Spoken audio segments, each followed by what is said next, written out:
भारत का सबसे बड़ा बैंक, बैंकों का भी बैंक, जिसे हम RBI reserve bank of India कहते हैं। रिजर्व बैंक ऑफ इंडिया के द्वारा जारी की गई मुद्राएं आपके पॉकेट, हमारे पॉकेट में होती है।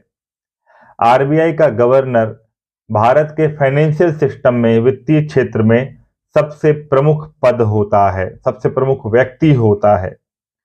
आरबीआई के द्वारा बनाई गई मॉनेटरी पॉलिसी, मौद्रिक नीतियां देश के आर्थिक विकास में एक बड़ी भूमिका निभाती हैं।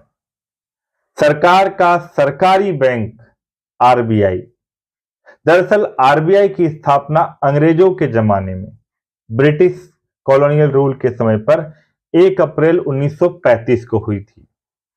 आरबीआई के पहले गवर्नर सर आर्नबोर्न स्मिथ थे, जो कि एक ब्रिटिश थे। 1935 में इसका मुख्यालय यानी हेडक्वार्टर कोलकाता में था, वहीं पर इसकी स्थापना हुई।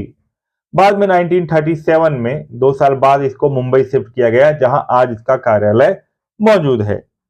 आरबीआई के पहले भारतीय गवर्नर, जिनका नाम था सीडी देशमुख। आरबीआई 1949 में जिसका राष्ट्रीयकरण किया गया, क्योंकि यह पहले एक निजी बैंक के रूप में स्थापित किया गया था।